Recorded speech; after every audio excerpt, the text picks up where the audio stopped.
साथियों, आप सभी का इस प्लेटफॉर्म पर स्वागत है। यहाँ पर हम लोग आगामी आरओ 2023 के लिए टेस्ट सीरीज देख रहे हैं और इसी कड़ी में हम लोग जीएस वर्ड के एक पेपर को यहाँ पर सॉल्व कर रहे हैं।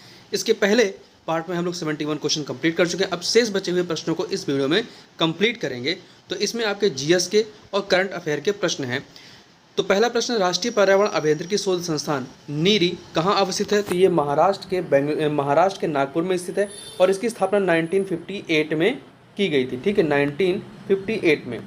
द फ्यूचर वी वांट नामक शीर्षक से जारी घोषणा पत्र का संबंध किससे है?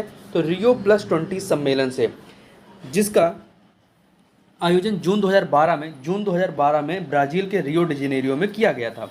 आगे चलते हैं। आगे यहाँ पे जो आपके रीजनिंग संबंधित क्वेश्चन है, इन प्रश्नों को छोड़ देते हैं, जीएस के प्रश्नों पे आते हैं। तो यहाँ पर जो अगला प्रश्न है वह यह है कि यूएस चैम्बर्स ऑफ कॉमर्स द्वारा जारी अंतर्राष्ट्रीय बौद्धिक संपदा सूचकांक 2023, प्रश्न में 2022 से पुराना करंट है, हम लोग इसको लेटेस्ट में लेते हैं, 2023 को देखते हैं। तो 2023 में भारत का कौन सा स्थान रहा है, इसके बारे में हमको यहाँ पर बात करनी है। तो देखिए, एक सेकेंड, इसमें जो आपका 2022 का रिपोर्ट थी, इस 2022 के रिपोर्ट में भारत जो है 43वें स्थान पे था, मतलब 43वें पे, जबकि 2023 में 42वें स्थान पर पहुंच गया है। तो ध्यान रखिएगा, 2023 में 42वें पे, जबकि 2022 में 43वें, मतलब एक अंक का जो है इसमें क्या हुआ है, सुधार हुआ है, एक अंक का सुधार हुआ है, जबकि अमेरिका जो है यूएसए नंबर 1 पर है। आगे चलते हैं। अगला है, किस राज्य की कैबिनेट ने ई कचरे का निपटान करने के लिए देश के पहले ई वेस्ट इको पार्क को मंजूरी प्रदान की थी? तो दिल्ली कैबिनेट ने ऐसी मंजूरी दी थी। आगे बात करते हैं मनरेगा के संदर्भ में निम्नलिखित कथनों पर विचार कीजिए। 2 कथन दिए गए, बताना है इनमें से कौन सा ऐसे कथन सही है।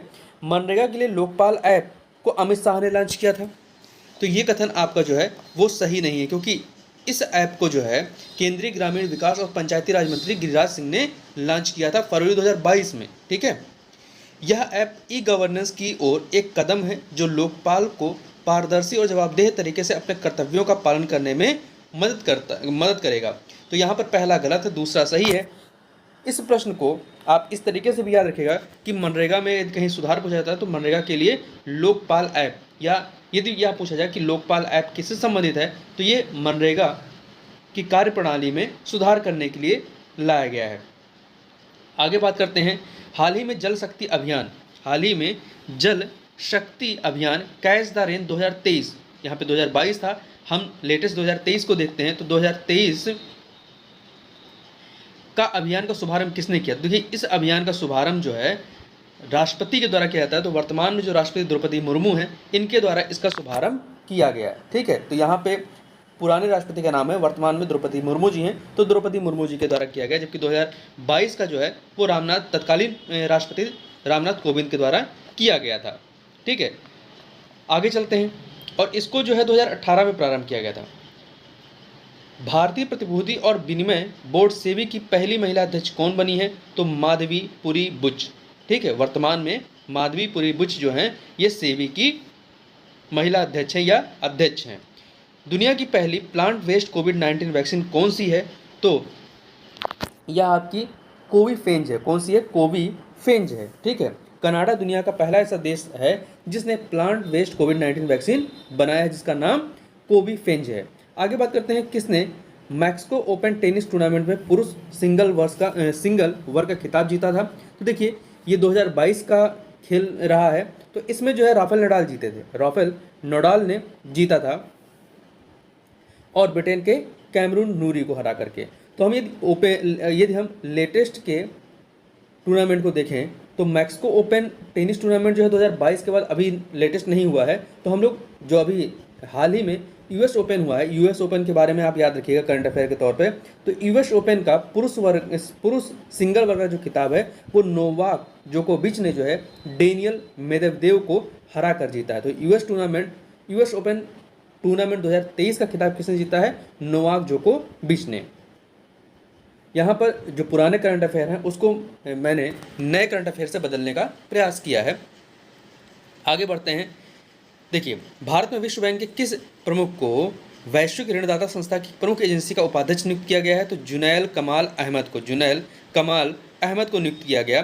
ठीक है, तो यहाँ जो लेटेस्ट आपके लिए करंट अफेयर है वो याद रखिएगा कि अभी कुछ समय पहले ही जो है वर्ल्ड बैंक के नए अध्यक्ष नियुक्त किए हैं, किसे किया गया है? अजय पाल सिंह बांगा को। अजय पाल सिंह बांगा को जो है विश्व बैंक का नया अध्यक्ष नियुक्त किया गया। ये भारतीय मूल के व्यक्ति हैं। आगे बात करते हैं, डीआरडीओ के साथ मिलकर किस संस्थान ने भारत में पहली बार क्वांटम की डिस्ट्रीब्यूशन लिंक का सफलतापूर्वक परीक्षण किया है? तो ये परीक्षण किया था आईआईटी दिल्ली ने। ठीक है, किसने किया था?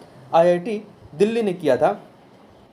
चूँकि ये थोड़ा पुराना करंट है, हम थोड़ा सा इसमें लेटेस्ट चीज़ को ऐड करें तो मैसाचुसेट्स प्रौद्योगिकी संस्थान, जिसे शॉर्ट में हम लोग MIT कहते हैं, ने क्वांटम कंप्यूटर की सटीकता को बढ़ाने में सक्षम एक नए क्यूबिट सर्किट, इस क्यूबिट सर्किट का नाम क्या है? फ्लेक्सेनियम है, इसको विकसित किया है। और यहाँ ध्यान रखिएगा, जो क्यूबिट्स होते हैं, क्यूबिट्स क्या होते हैं? वो आपके क्वांटम जो कंप्यूटर होते हैं, इसमें क्यूबिट्स जो है सूचना की मूल इकाई होते हैं। ठीक है, जैसे नॉर्मल में 0 और 1 होते हैं, वैसे यहाँ पर क्यूबिट्स होते हैं। आगे चलते हैं, विज्ञान सर्वत्र पूज्यते कार्यक्रम के संदर्भ में निम्नलिखित कथनों पर विचार करना है। यहाँ पर तीन कथन दिए गए हैं और बताना है इनमें से कौन सा या से कथन सही है। तो देखिए, इसमें इस कार्यक्रम का उदाहरण नरेंद्र मोदी के द्वारा किया गया नहीं, इस कार्यक्रम का उदाहरण फरवरी 2022 में तत्कालीन राष्ट्रपति रामनाथ कोविंद के द्वारा किया गया था, उस समय जो राष्ट्रपति थे। ठीक है, तो पहला कथन गलत है। दूसरा, छात्रों को दैनिक उपयोग की वस्तुओं के वैज्ञानिक ज्ञान की ओर आकर्षित करने के उद्देश्य विज्ञान सर्वत्र पूज्यते कार्यक्रम शुरू किया गया था। इस कार्यक्रम का उद्देश्य वैज्ञानिक सिद्धांतों का प्रचार करना भी है। तो यहाँ ध्यान रखिएगा, आपके लिए यहाँ जरूरी है याद रखना कि विज्ञान सर्वत्र पूज्यते कार्यक्रम किससे संबंधित है? तो ये स्कूली छात्रों से संबंधित कार्यक्रम है। अब यहाँ पर थोड़ा सा हम लोग लेटेस्ट करंट अफेयर को देखें, चूँकि ये पुराना था तो हम लोग लेटेस्ट को ऐड करें। तो सरना संहिता के बारे में, सरना धार्मिक संहिता है, इसके बारे में अभी लेटेस्ट जो सितंबर में खबर आई कि झारखंड सरकार जो है वो आदिवासियों की जो धार्मिक मान्यता से संबंधित सरना संहिता है उसको मान्यता देने पर विचार कर रही है। जो यहाँ के आदिवासी हैं जो सरना संहिता को मानते हैं, वे अपने आप को हिंदू नहीं मानते हैं। ठीक है, वे प्रकृति पूजक होते हैं। वे प्रकृति पूजक में 3 चीज़ों पे सबसे ज़्यादा जोर देते हैं, जल, जंगल, जमीन। ठीक है, उनके जो 3 मूल तत्व हैं वो है जल, जंगल, जमीन। तो आप ध्यान रखिएगा, सरना संहिता कहाँ संबंधित है? झारखंड से। आगे बात करते हैं, हाल ही में राष्ट्रपति रामनाथ कोविंद ने कहाँ पर, वर्तमान में रामनाथ कोविंद ये नहीं है, द्रौपदी मुर्मू हैं, तो ये पुराना है, तो आरोग्य वनम का उद्घाटन किया गया। कहाँ पर इन्होंने किया था? तो इसका उद्घाटन जो है राष्ट्रपति भवन जो दिल्ली में, वहाँ पर आरोग्य वनम का उद्घाटन किया गया है। या ध्यान रखिएगा, आरोग्य वनम कहाँ पे है? तो राष्ट्रपति भवन दिल्ली में है। अब थोड़ा सा हम लोग इसको यहाँ पर करंट का एक क्वेश्चन जोड़ें, तो आप ध्यान रखिएगा कि कोनोकार्पस ब्रिज के बारे में, ये जो है एक आक्रामक मैंग्रोव प्रजाति है, मतलब जो दूसरे जो पेड़ पौधे हैं उनको नुकसान पहुंचाती है। तो कोनोकार्पस ब्रिज, इस जो आक्रामक मैंग्रोव प्रजाति है, गुजरात सरकार ने इसको लगाने पर प्रतिबंध लगा दिया। ध्यान रखिएगा कि कोनोकार्पस ब्रिज क्या है और इस पर किसने प्रतिबंध लगाया, ये दोनों चीज़ें आप याद रखिएगा। ये सितंबर 2023 का घटनाक्रम है। अगला है 36वां सूरजकुंड अंतर्राष्ट्रीय शिल्प मेले 2023 का थीम राज्य या केंद्र शासित प्रदेश कौन सा है? तो यहाँ पे 2022 का, हम 2023 का बात करते हैं। तो इसमें थीम राज्य या केंद्र शासित प्रदेश जो है वो है 8 उत्तर पूर्वी राज्यों को थीम राज्य के रूप में घोषित किया गया। देखिए, इसमें एक थीम राज्य होता है, एक सहभागी राष्ट्र होता है।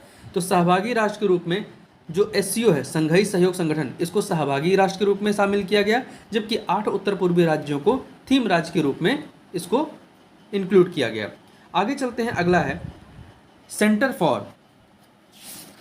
फॉर साइंस एंड एनवायरनमेंट द्वारा जारी स्टेट फॉर एनवायरनमेंट रिपोर्ट 2023 में भारत को कौन सा स्थान रहा है? तो भारत को 121वां स्थान रहा है। तो यहाँ पर हम लोग थोड़ा सा एक करंट अफेयर और याद रखिएगा आप कि 53वां जो दादा साहब फाल्के पुरस्कार है, ये 53वां दादा साहब फाल्के पुरस्कार 2021 के लिए दिया जा रहा है, वर्ष 2021 के लिए दिया जा रहा है। तो यह पुरस्कार किसे दिया गया है? मतलब 53वां, इसकी घोषणा अभी हाल ही में सितंबर में की गई है, वहीदा रहमान जी को। ठीक है, अभिनेत्री वहीदा रहमान जी को देने की घोषणा की गई है। और ध्यान रखिएगा, दादा साहब फाल्के पुरस्कार जो है वो 1969 से देना प्रारंभ किया गया है।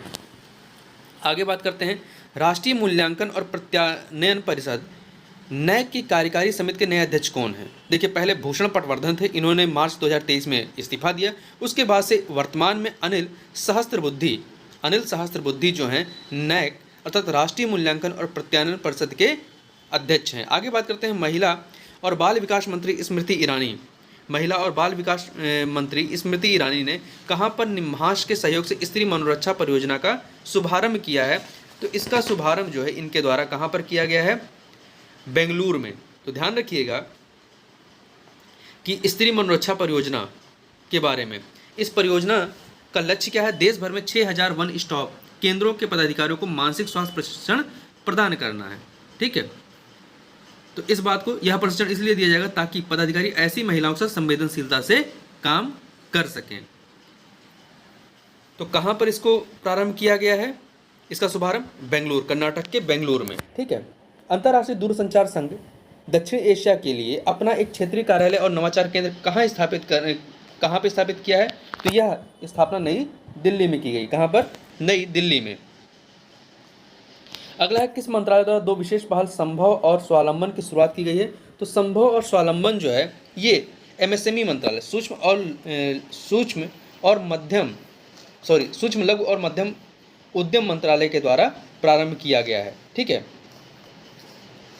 तो इसके बारे में याद रखिएगा कि किसके हैं? एमएसएमई जो मिनिस्ट्री है उसके द्वारा प्रारंभ की गई योजना है। अगला है, भारत और किस देश के बीच द्विपक्षीय समुद्री अभ्यास स्लाइनेक्स, तो ध्यान रखिएगा स्लाइनेक्स 10 का, यहाँ पे 9 की जिक्र है, हम लोग लेटेस्ट 10 की बात करते हैं।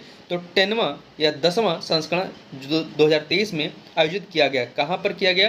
तो श्रीलंका के कोलंबो में किया गया, 3 से लेके 8 अप्रैल 2023 के मध्य में। ठीक है, तो ध्यान रखिएगा स्लाइनेक्स भारत और श्रीलंका के मध्य द्विपक्षीय समुद्री अभ्यास है। आगे बढ़ते हैं, क्वेश्चन नंबर 102 देखते हैं। स्टडी इन इंडिया मीट 2023 के संदर्भ में निम्नलिखित कथनों पर विचार कीजिए। इसका आयोजन कोलंबो श्रीलंका में किया जाएगा? नहीं, इसका आयोजन जो है कहाँ पर किया गया? बांग्लादेश के ढाका में। ठीक है, 2022 में भी बांग्लादेश के ढाका में हुआ था, 2023 में भी बांग्लादेश के ढाका में हुआ था। और दूसरा, पहला कथन गलत होगा, दूसरा, भारतीय उच्चायोग द्वारा आयोजित कार्यक्रम का उद्घाटन बांग्लादेश के शिक्षा मंत्री डॉक्टर दीपू मोनी और बांग्लादेश में भारत के उच्चायुक्त, वर्तमान में यहाँ पे जो उच्चायुक्त हैं वो हैं प्रणय वर्मा। ठीक है, विक्रम दोराई स्वामी जो हैं ये 2022 में थे, 2023 में वर्मा, इस साल जो इसका आयोजन किया गया है उसमें उच्चायुक्त कौन रहे हैं? प्रणय वर्मा रहे हैं। और वर्तमान में विक्रम दोराई स्वामी जो हैं कहाँ पे हैं? यूके के हैं, इंग्लैंड के जो हैं ये उच्चायुक्त हैं। आगे चलते हैं, भगवान बुद्ध की भारत में सबसे बड़ी सैन्य मुद्रा प्रतिमा का निर्माण कहाँ किया जा रहा है, जिसका उद्घाटन फरवरी 2023 में होना था, अभी हुआ नहीं है? तो ये बिहार के बोधगया में स्थापित किया जा रहा है, बिहार के बोधगया में। ठीक है, आगे चलते हैं, और इसकी यह जो प्रतिमा है 100 फीट लंबी और 30 फीट ऊंची होगी। आगे चलते हैं, केंद्रीय गृह मंत्री अमित शाह ने किस राज्य में 33% सरकारी नौकरियों में महिलाओं के आरक्षण देने की घोषणा की? तो किसको की थी 2022 में? तो त्रिपुरा में की थी। अब थोड़ा सा हम लोग लेटेस्ट करंट अफेयर ध्यान रखिएगा, सितंबर 2023 का ये डेटा है। नासा का ओसिरिस रेक्स, जो इसका मिशन रहा है नासा का ओसिरिस रेक्स कैप्सूल वेनु जो क्षुद्र ग्रह रहा है वहाँ से सैंपल लेकर पृथ्वी पर वापस लौटा है सितंबर 2023 में। तो ध्यान रखिएगा ओसिरिस रेक्स जो मिशन है किससे संबंधित है, इसके बारे में। आगे बात करते हैं, प्लास्टिक प्रदूषण से निपटने के लिए 5वीं संयुक्त राष्ट्र पर्यावरण सभा का आयोजन कहाँ किया गया? तो इसका आयोजन जो है आपका केन्या के नैरोबी में, तो केन्या के नैरोबी में किया गया था। ठीक है, अब थोड़ा सा यहाँ पर हम लोग जो लेटेस्ट करंट अफेयर है सितंबर 2023 का उसको देख लेते हैं, नीलगिरी ताहर के बारे में। तो देखिए अभी हाल ही में क्या हुआ कि तमिलनाडु और केरल सरकार जो है नीलगिरी ताहर की गणना के लिए जो है कार्य करने वाली है, यहाँ इसकी गणना प्रारंभ करने वाली है। हम थोड़ा सा नीलगिरी ताहर के बारे में बात करें कि नीलगिरी ताहर जो है ये पश्चिमी घाट का स्थानिक जीव है या पशु है, और ये जो है नीलगिरी ताहर आपका तमिलनाडु का राजकीय पशु है। आगे बात करते हैं, नेपाल की किस ट्रांसजेंडर कार्यकर्ता को इंटरनेशनल वुमेन फॉर करेज पुरस्कार से सम्मानित किया गया? तो भूमिका श्रेष्ठ को। किसको? भूमिका श्रेष्ठ को। अब यहाँ पर थोड़ा सा एक करंट का डेटा और लेते हैं सितंबर 2023 का, कि वीरांगना दुर्गावती टाइगर रिजर्व ये मध्य प्रदेश का 7वां और भारत का 54वां राष्ट्रीय उद्यान टाइगर रिजर्व है। ध्यान रखिएगा, अभी तक भारत में 53 टाइगर रिजर्व थे, 54वां टाइगर रिजर्व जो है वो वीरांगना दुर्गावती टाइगर रिजर्व है, जो कि मध्य प्रदेश का, और ये मध्य प्रदेश का 7वां टाइगर रिजर्व है। और ये जो है आपका मध्य प्रदेश के नरसिंहपुर, सागर और दमोह, ये भोपाल से कुछ किलोमीटर की 20 से 25 किलोमीटर की दूरी पड़ता है। यहाँ 3 जिलों में, नरसिंहपुर, सागर और दमोह में ये विस्तारित है। आगे बढ़ते हैं। कौन सा राज्य मिशन इंद्रधनुष के तहत 90.5% पूर्ण टीकाकरण कवरेज का सूची में सबसे ऊपर है? तो इस सूची में सबसे ऊपर है, यदि आप बात करेंगे तो उड़ीसा है। ये आपका पुराना डेटा है, ठीक है। जो नया डेटा इसके बारे में याद रखिएगा कि जो लेटेस्ट डेटा है उसके तहत 6 राज्य और केंद्रशासित प्रदेश, 6 राज्य या केंद्रशासित प्रदेशों ने जो है 100% पूर्ण टीकाकरण जो है वो हासिल कर लिया है। और अभी वर्तमान में जो है वो सघन मिशन इंद्रधनुष 5.0 जो है अगस्त 2023 में लॉन्च किया गया है। आगे बात करते हैं, भाषा सर्टिफिकेट सेल्फी अभियान किस मंत्रालय ने शुरू किया है? तो इसको शिक्षा मंत्रालय ने शुरू किया है, एक भारत श्रेष्ठ भारत के तहत। तो ध्यान रखिएगा, भाषा सर्टिफिकेट सेल्फी अभियान किसका है? शिक्षा मंत्रालय का। एक भारत श्रेष्ठ भारत के तहत इसका प्रारंभ किया गया। ये जो भाषा संगम पहल है जिसके तहत इसको किया जा रहा है, इसको जो है 2021 में शुरू किया गया था। हाल ही में किस मंत्रालय द्वारा ग्रामीण स्वरोजगार प्रशिक्षण rural self employment training institute RSETI की शुरुआत की गई है? तो इसकी शुरुआत जो है ग्रामीण विकास मंत्रालय के द्वारा किया गया। ध्यान रखिएगा कि ग्रामीण स्वरोजगार प्रशिक्षण कार्यक्रम किसका है? ग्रामीण विकास मंत्रालय का। किस संगठन ने प्रदूषणकारी वस्तुओं के आयात पर विश्व का पहला कार्बन डाइऑक्साइड उत्सर्जन शुल्क लगाने का फैसला किया था? तो ये किया गया था यूरोपीय संघ के द्वारा। आगे बात करते हैं, किस दशक से भारत की जनसंख्या वृद्धि दर में निरंतर घटने की प्रवृत्ति दिखाई देती है? तो ये आपका 1971 से घटने की प्रवृत्ति जो है वो दिखाई पड़ती है। आगे चलते हैं। नीचे दिए गए राज्यों में से किसका लिंगानुपात जो है राष्ट्रीय लिंगानुपात से कम है? राष्ट्रीय लिंगानुपात 943 है। देखिए, इसमें हिमाचल प्रदेश का 972 है, उत्तराखंड का 963 है, मणिपुर का 992 है और अरुणाचल प्रदेश का 938। हिमाचल, उत्तराखंड, मणिपुर का राष्ट्रीय लिंगानुपात 943 से अधिक है, परंतु अरुणाचल प्रदेश 938 से 943 से कम है। तो यहाँ पे अरुणाचल प्रदेश हो जाएगा डी ऑप्शन। 2011 की अंतिम जनगणना रिपोर्ट के अनुसार किस राज्य या किस प्रदेश में अनुसूचित जाति पाई जाती है? किस राज्य में अनुसूचित जाति पाई जाती है? तो एक सेकंड, मिजोरम, ऑप्शन क्या? मिजोरम, अरुणाचल प्रदेश, नागालैंड, लक्षद्वीप। इसमें जो है आपकी कहाँ पर पाई जाती है? मिजोरम में पाई जाती है। वहाँ पे आगे जनजातियाँ पाई जाती हैं, परंतु यहाँ पे अनुसूचित जाति पाई जाती है। ध्यान रखिएगा कि 2011 की अंतिम जनगणना रिपोर्ट के अनुसार देश में अनुसूचित जातियों की जनसंख्या 20.13 करोड़ है, जो देश की कुल जनसंख्या का 16.6% है। इस रिपोर्ट के अनुसार अरुणाचल प्रदेश, नागालैंड, अंडमान निकोबार द्वीप समूह और लक्षद्वीप में किसी भी अनुसूचित जाति का निवास नहीं है। कहाँ कहाँ? अरुणाचल प्रदेश, नागालैंड, अंडमान निकोबार और लक्षद्वीप में। सर्वाधिक अनुसूचित जाति जो है उत्तर प्रदेश में है और सबसे कम कहाँ है? मिजोरम में, पर मिजोरम में है। आगे चलते हैं। निम्नलिखित में से कौन सा कथन जो है वो सही है? तो देखिए, 2001 की जनगणना के अनुसार भारत की कुल जनसंख्या का 4.1% दिव्यांग व्यक्ति है। नहीं, ये आंकड़ा जो है वो गलत है। 2.1% था, 4.1 नहीं 2.1% था। अगला, 2001 की तुलना में 2011 में जनसंख्या घनत्व में 77 की वृद्धि हुई है। 77 की नहीं, 57 की वृद्धि हुई। कितनी हुई है? 57 की वृद्धि हुई है, क्योंकि देखिए 2001 में 325 था, 325 और 2011 में 382 हो गया है। सी, 2011 की जनगणना रिपोर्ट के अनुसार उत्तर प्रदेश की साक्षरता दर आंध्र प्रदेश से अधिक है। देखिए, उत्तर प्रदेश की साक्षरता दर जो है 67.7 है, 67.7% है, और वहीं आंध्र प्रदेश की 67% है। तो ये सी वाला सही हो गया ऑप्शन।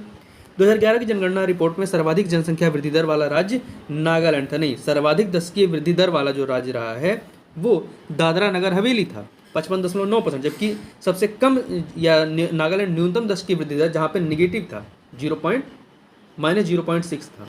आगे बढ़ते हैं। निम्नलिखित में से किस राज्य की जनसंख्या अन्य 3 से अधिक है? तो देखिए, उड़ीसा की जो जनसंख्या है वो 4.19 करोड़ है, जबकि असम की 3.12 करोड़, केरल की 3.34 करोड़, झारखंड की 3.29 करोड़। तो मतलब इसमें उड़ीसा की सर्वाधिक है जनगणना 2011 के अनुसार। निम्नलिखित में से कौन सा कथन सही नहीं है? 4 कथन दिए गए हैं। उत्तर प्रदेश का सर्वाधिक आबादी वाला जिला जो है, सर्वाधिक आबादी वाला जिला प्रयागराज है, ये कथन आपका सही है। उत्तर प्रदेश का लिंगानुपात 918 नहीं है, बिल्कुल नहीं है, 912 है, ये भी सही है। 2001 से 2011 के दौरान उत्तर प्रदेश के लिंगानुपात में 14 की वृद्धि हुई है, 14 की वृद्धि हुई है, तो ये कथन भी आपका सही है। उत्तर प्रदेश की नगरीय जनसंख्या का प्रतिशत 24.3% है, नहीं 24.3 नहीं, 22.3 है, 22.3 है, तो डी वाला सही नहीं है। उत्तर प्रदेश का सर्वाधिक एवं न्यूनतम साक्षरता दर वाला जिला कौन सा है? तो सर्वाधिक साक्षरता दर वाला जिला गौतम बुद्ध नगर है, गौतम बुद्ध नगर है, और सबसे कम कहाँ पे है? श्रावस्ती में। तो सी ऑप्शन। अनुकूलतम जनसंख्या सिद्धांत के प्रवर्तक कौन थे? तो इसके प्रवर्तक एडविन केनन थे, एडविन केनन थे, ठीक है। ब्रिटिश अर्थशास्त्री एडविन केनन को अनुकूलतम जनसंख्या सिद्धांत का जनक माना जाता है। डॉल्टन ने एडविन केनन द्वारा प्रतिपादित जनसंख्या सिद्धांत में प्रति व्यक्ति आय को सम्मिलित करने की सहमति प्रदान की है। देखिए, अनुकूलतम जनसंख्या से तात्पर्य जनसंख्या के उस आकार से होता है जो उपलब्ध संसाधन, पूंजी व वर्तमान प्रवृत्ति की स्थिति में अधिकतम प्रति व्यक्ति आय प्रदान करता हो। निम्न में से किस राज्य की जनसंख्या में नगरीय जनसंख्या का प्रतिशत अधिक है? तो देखिए, नगरीय जनसंख्या का, तो देखिए केरल में नगरीय जनसंख्या 41.7 है, मिजोरम में 52.1 है, गोवा में 62.2 है, तमिलनाडु में 48.4 है। तो इस प्रकार से गोवा में 62.2% सर्वाधिक है। आगे बात करते हैं, विश्व निम्न केंद्र शासित प्रदेशों में न्यूनतम नगरीय जनसंख्या वाला प्रदेश कौन सा है? तो देखिए, लक्षद्वीप में जो है आपका 64,473 लोग हैं, दिल्ली में आपका 1.63 करोड़ है, चंडीगढ़ में 10.26 लाख है, दमन दीव में 3.3 लाख है। जब तो इस प्रकार से लक्षद्वीप में सबसे कम नगरीय जनसंख्या है, तो ए ऑप्शन हो जाएगा। अगला है, निम्नलिखित कथनों पर विचार कीजिए। दो कथन दिए गए, बाराबंकी, बदायूं, रामपुर जनपदों में मेथा तेल उद्योग स्थापित है, सही कथन है। दूसरा, बाराबंकी में मेथा तेल की शुद्धता की जांच हेतु fragrance and flavour development centre की स्थापना की गई है, तो ये कथन आपका सही नहीं है, ठीक है। कन्नौज में की गई है, कहाँ पर? कन्नौज में की गई, तो पहला कथन सही है, दूसरा गलत है, ए ऑप्शन हो जाएगा। निम्नलिखित घरानों में से कौन सा एक सितार वादन के लिए विशेष तौर से जाना जाता है? विशेष तौर से, तो देखिए, इटावा घराने को गौरीपुर घराना भी कहते हैं। क्या कहते हैं? गौरीपुर घराना भी कहा जाता है, और यह घराना सितार वादन के लिए विशेष तौर पर प्रसिद्ध है। इनायत खां, विलायत खां, इमादत खां, ध्रुव तारा जोशी इस घराने के प्रमुख वादक हैं। रोजा ताप विद्युत परियोजना की स्थापना कहाँ की गई? तो इसकी स्थापना जो है कहाँ पर? शाहजहांपुर में, उत्तर प्रदेश के शाहजहांपुर में की गई। आगे चलते हैं, किस राज्य सरकार द्वारा किसान कल्याण मिशन शुरू किया गया? तो किसान कल्याण मिशन जो है उत्तर प्रदेश सरकार द्वारा जनवरी 2021 में शुरू किया गया था, ठीक है। आगे चलते हैं, इसके तहत करना क्या? इसके तहत कृषि और सहवर्ती सेक्टर की बृहद प्रदर्शनी आयोजित की गई, और साथ ही किसानों की आमदनी 2022 तक बढ़ाकर दोगुनी करने का लक्ष्य रखा गया था। 125 नंबर क्वेश्चन देखते हैं, निम्नलिखित राज्यों में से कौन से उत्तर प्रदेश के सीमावर्ती हैं? उत्तर प्रदेश के सीमावर्ती राज्य देखिए, आपके राजस्थान, छत्तीसगढ़, झारखंड, इनसे सीमा लगती है, पंजाब से नहीं लगती है, तो ध्यान रखिएगा। कुल 8 राज्यों और एक केंद्र शासित प्रदेश दिल्ली से उत्तर प्रदेश की सीमा साझा होती है, तो BCD हो जाएगा। आगे बात करते हैं, 126 नंबर क्वेश्चन देखते हैं। तो 126 नंबर क्वेश्चन है कि बुंदेलखंड के निम्नलिखित नृत्यों में से कौन सा एक नृत्य पुत्र जन्मोत्सव पर किया जाता है? तो कौन सा है? एक है, तो ये आपका ख्याल नृत्य जो है, ख्याल नृत्य, ये पुत्र जन्मोत्सव पर किया जाता है। आगे बात करते हैं, निम्नलिखित कथनों पर विचार कीजिए। दो कथन दिए गए हैं, बताने में से कौन सा या से सही है? उत्तर प्रदेश में महिला कल्याण एवं बाल विकास के लिए प्रशासनिक मशीनरी के रूप में वर्ष 1988 में बाल विकास सेवा एवं पुष्टाहार निदेशालय की स्थापना की गई, सही है। उत्तर प्रदेश में वर्ष 1989 में महिला एवं बाल विकास विभाग की स्थापना की गई, ये भी सही है। दोनों कथन यहाँ पर सही हैं, ठीक है। तो उत्तर प्रदेश में महिला एवं बाल विकास विभाग की स्थापना 1989 में की गई, इसको ध्यान रखिएगा। बीबी गिरी राष्ट्रीय श्रम संस्थान कहाँ पर स्थित है? तो ये आपका नोएडा में है। कहाँ पर है? नोएडा में स्थित है। तो श्रम के क्षेत्र में असंगठित श्रम पर अनुसंधान एवं समन्वय स्थापित करने के लिए प्रथमतः इसकी परिकल्पना 1962 में की गई थी।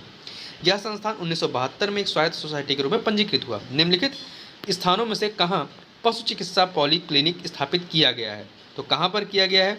तो देखिए, ये आपके कहाँ पे हैं? तो गोरखपुर, मुजफ्फरनगर, वाराणसी, सफई यहाँ पर है। इसके अतिरिक्त आपका लखनऊ में है, बड़ौत में है, बादलपुर में है, तो यहाँ पे पॉली क्लिनिक है, डी ऑप्शन। आगे बढ़ते हैं, निम्नलिखित कथनों पर विचार कीजिए। उत्तर प्रदेश को 20 कृषि जलवायु क्षेत्रों में वर्गीकृत किया गया है, नहीं 9 कृषि जलवायु क्षेत्रों में वर्गीकृत किया गया है, तो ये कथन गलत है। उत्तर प्रदेश में कुल कृषि पारिस्थितिकी क्षेत्रों की संख्या कितनी है? 9, नहीं, जो कृषि पारिस्थितिक क्षेत्र हैं वो 20 हैं। देखिए कृषि जलवायु क्षेत्र 9 है, जबकि कृषि पारिस्थितिकी क्षेत्र 20 है, ये उल्टा लिखा हुआ है, इसलिए यहाँ पे डी ऑप्शन हो जाएगा। तो आप भी ध्यान रखिएगा, कृषि जलवायु क्षेत्र 9 है, जबकि कृषि पारिस्थितिकी क्षेत्र जो है वो 20 है। अगला है, उत्तर प्रदेश में प्रभावी स्वास्थ्य सेवाओं के संदर्भ में दिए गए कथनों पर हमें विचार करना है कि कौन सा इसमें सही है। तो देखिए, आयुष्मान योजना के अंतर्गत 3 लाख बच्चों के टीकाकरण का लक्ष्य रखा गया, जिसे 2020 तक पूर्ण करना था, नहीं 5 लाख। इसमें एक सेकेंड, इसमें जो है आपका ये कथन गलत है, पहला गलत है। और दूसरा जो है, आयुष्मान योजना के अंतर्गत 7 लाख प्रति वर्ष चिकित्सा बीमा कवर प्रदान किया जाता है, नहीं, आयुष्मान योजना के तहत 5 लाख रुपए प्रति वर्ष चिकित्सा बीमा कवर प्रदान किया जाता है। जो मिशन इंद्रधनुष है, इसके अंतर्गत बच्चों को 7 रोगों हेतु 7 प्रकार का टीका लगाया जाता है, जिसमें डिप्थीरिया, काली खांसी, हेपेटाइटिस बी, टेटनस, पोलियो, यक्ष्मा तथा खसरा मुख्य है। यहाँ पर थोड़ा सा हम लोग करंट का कुछ पॉइंट देखें, आप करंट के हिसाब से इसको याद रखिएगा, एक सेकेंड, कि उत्तर प्रदेश में सघन मिशन इंद्रधनुष 5.0 प्रारंभ किया गया है अगस्त 2023 में। ध्यान रखिएगा, अगस्त 2023 में सघन मिशन इंद्रधनुष 2023 लॉन्च किया गया है। इसके तहत 3 चरणों में 75 जिलों में पूर्ण टीकाकरण 0 से 5 वर्ष के बच्चों के लिए प्राप्त किया जाएगा। आगे बढ़ते हैं, 1911 में लखनऊ में स्थापित कला एवं शिल्प महाविद्यालय के किस प्राचार्य को महाविद्यालय का सूर्य कहा गया? तो ये किसे कहा गया?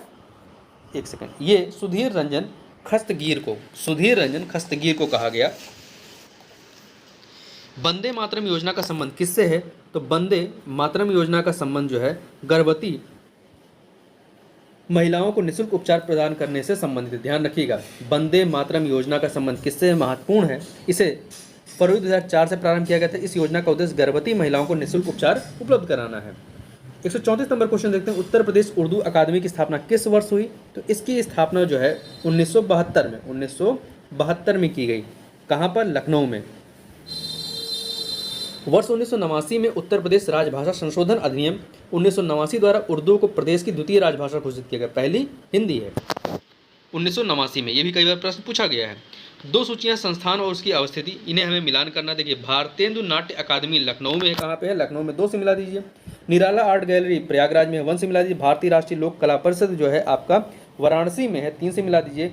कॉर्पोरेट इको लैब भदोही में है, 4 से मिला दीजिए। तो 2134 आपका 2134 बी ऑप्शन। उत्तर प्रदेश में अफीम का सबसे बड़ा उत्पादक जिला कौन सा है? तो ये है आपका बाराबंकी। कौन सा है? बाराबंकी। प्रदेश में बाराबंकी तथा गाजीपुर ही अफीम उत्पादक जिले हैं। गाजीपुर में प्रदेश का एकमात्र अफीम कारखाना स्थित है। 137 नंबर क्वेश्चन देखते हैं, भारतीय गन्ना अनुसंधान संस्थान की स्थापना कब हुई थी? तो इसकी स्थापना 1952 में 1952 में की गई थी। यह संस्थान अखिल भारतीय समन्वित गन्ना बीज उत्पादन परियोजना का समन्वय करता है। उत्तर प्रदेश में बनाए गए मंडलों की नवीनतम संख्या कितनी है? वर्तमान में 18 मंडल हैं तथा 15 जिले हैं, 75 जिले हैं। ठीक है, सी ऑप्शन। अगला है, उत्तर प्रदेश NRI अप्रवासी भारतीय विभाग का गठन कब किया गया? तो इसका गठन जो है जुलाई 2014 में किया गया। 140 नंबर क्वेश्चन, बटेश्वर नामक स्थान के संदर्भ में निम्नलिखित कथनों पर विचार कीजिए। तो यहाँ पर 3 कथन दिए गए हैं, बताना है कौन सा सही है। बटेश्वर यमुना के तट पर स्थित मंदिरों का शहर है, सही है। बटेश्वर अपने वार्षिक पशु मेले के लिए प्रसिद्ध है। और बटेश्वर 22वें जैन तीर्थंकर नेमीचंद का जन्म स्थान भी है। 3 के तीनों कथन पूरी तरीके से सत्य हैं। ठीक है, और बटेश्वर है कहाँ पे? आगरा में है। तो यहाँ पर डी ऑप्शन जो है वो सही हो जाएगा। तो इस प्रकार से इस वीडियो में बस इतना ही। मिलते हैं नेक्स्ट वीडियो में, तब तक के लिए बहुत बहुत धन्यवाद।